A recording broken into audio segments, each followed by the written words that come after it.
On September 15, 2001, just 4 days after 9/11 attacks, Balbir Singh Sodhi, a Sikh gas station owner in Arizona, was tragically murdered in a hate crime. A white man walked into his gas station and shot him, mistakenly believing that he was Muslim. Sodhi's death marked a turning point in American Sikh history, as it was the first of many attacks to follow. The Sikh Coalition, a non-profit organization that supports civil rights of Sikhs in the USA, recorded over 300 hate crimes against Sikhs following the aftermath of the 9/11 attacks. Sikhs became targets of xenophobic violence based on perceived similarities in the visible identity of Sikhs and terrorists. Furthermore, Sikh places of worship called gurdwaras were vandalized or defaced by people associating the Sikh turban with terrorism. Balbir's murder and the surge of hate crimes that followed showed the breach of the Sikh community's civil rights. Everyone has a right to wear their religious articles without being targeted for it. But this is not just about civil rights. It's about the responsibilities of the Sikh community to educate others about our culture and heritage. We have to preserve our religion in the face of prejudice and stereotypes. After 9/11, Sikhs in America who wore turbans struggled to fit into Western societies. This has challenged their identity and transformed the turban from a sacred piece of headwear into a target for discrimination. So first we must understand the turban and its relation to Sikhism. Okay, but what is Sikhism? According to a recent survey, almost 2 out of 3 Americans know little to nothing about their religion. Sikhism is the 6th largest religion in the world with an estimated 25 million followers. It's a monotheistic faith that believes in one God, equality for all people, selfless service, and living an honest life. There were 10 human gurus of Sikhism, and then there's a current 11th guru, which is the central, holy book of the religion. The teachings of Sikhism and all its previous gurus are found in the 11th guru, the Guru Granth Sahib, a book which is considered the eternal guru. The Sikh religion started when Guru Nanak Dev Ji, the first guru of Sikhism, began teaching a faith that was unlike Hinduism and Islam, two prominent religions in the area at that time. It was created in the 15th century in Punjab, a region in North India.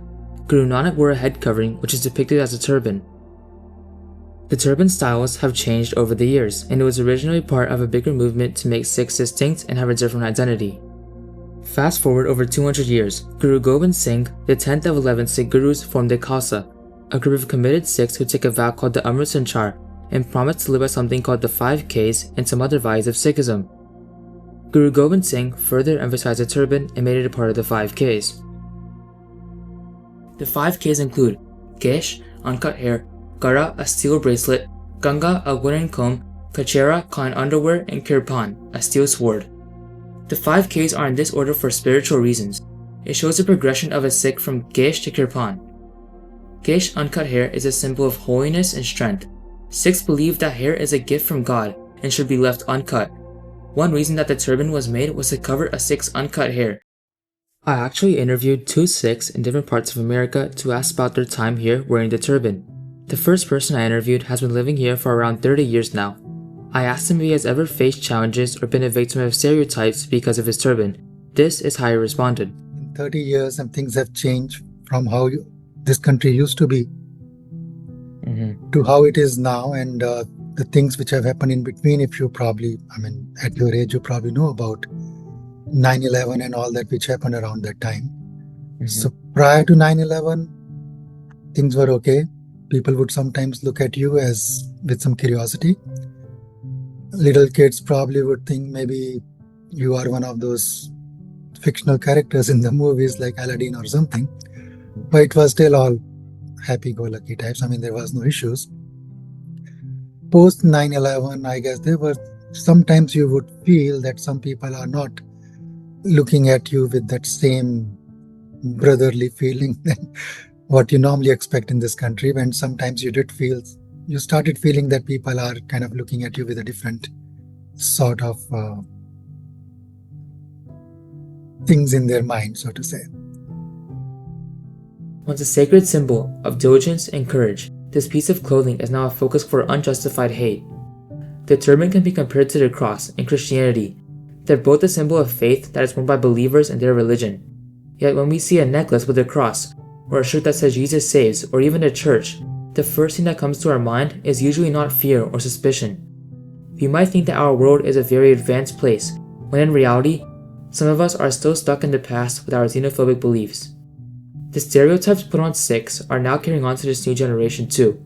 A 2010 Sikh Coalition survey revealed that 69% of turban-wearing Sikh students in the Bay Area of San Francisco have suffered bullying and harassment because of their religion, and that 30% of them have been hit or involuntarily touched because of their turbans. Some of the most horrific attacks on Sikh children have included one high schooler in Hightstown, New Jersey, whose turban was set on fire by a fellow student in 2008. Another Sikh kid's hair being forcibly cut by a fellow student in New York City in 2007, and an assault on a Sikh student by fellow students in New York City. This hate does not stop in adolescence. 12% of Sikhs in the Bay Area have reported suffering employment discrimination, which makes clear that Sikhs are exponentially more likely to suffer employment discrimination than the general population. Most recently, Frank Singh was called a terrorist and fired by an AutoZone store because he refused to remove his turban in Boston. Gurpreet Singh was refused a job because he would not shave his religiously mandated beard at a Lexus dealership in New Jersey. The NYPD refused to hire Sikhs until 2016 as it went against their uniform policy. The NYPD's refusal to hire turban and bearded Sikhs allows other employers to justify refusing to hire Sikhs, said the legal director of the Sikh Coalition in an interview. The US Army finally allowed Sikhs to serve wearing their religious articles in 2017, after a long and gradual process. Yet the struggles do not end here. At some airports in the United States, Sikhs are subjected to secondary screening 100% of the time by TSA personnel, and the TSA consistently refuses to audit its screening policies to determine whether Sikh travelers are being profiled or not. The problem of perceived profiling at airports has become so troubling to members of the Sikh community that the Sikh Coalition has released a mobile application called Fly Rights in April of 2012. The application allows Sikhs and people of any community to easily file an official complaint with the TSA in real time, right after an incident occurs. Sikhs have the right to practice their faith by wearing the turban or growing out their beard without being labeled with malicious intent. It is a human right to have freedom of expression. Sikhs also have the right to live without facing violence or discrimination, whether it's in school or in the workplace. And even though they face obstacles in expressing themselves, Sikhs have the responsibilities of preserving their culture and traditions, not just for themselves, but also for future generations. Even though they are faced by prejudice often, Sikhs have a duty in educating others about their history, and just like everyone else, they have contributed to our country in positive ways.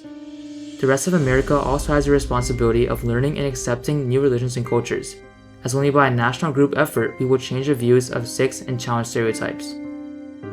I believe that all of us have a moral responsibility to respect the different religions surrounding us, including but not limited to Sikhism.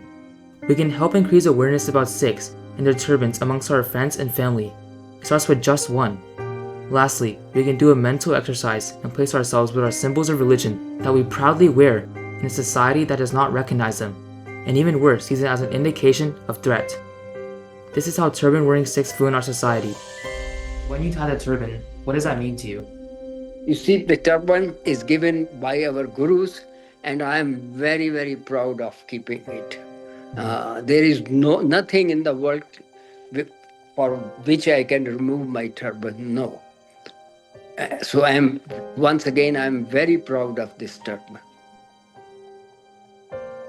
Despite the challenges that Sikhs face, they still hold on to their generous and kind nature. In the Gurdwara, something called langar is served daily.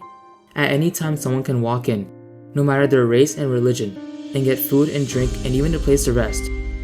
No Sikh would even think twice about helping out another human. Langar is not just free food, it's an act of kindness, something that Sikhism is rooted from. And langar is just a tiny bit of what Sikhism is about. By not having the willingness to understand its values and associating the turban as a symbol of unprofessionalism or terrorism, we are directly insulting their religion. The turban should be viewed as a symbol of character, rather than solely a religious emblem. It embodies the wearer's pride, humility, and commitment to service, core values rooted in Sikhism.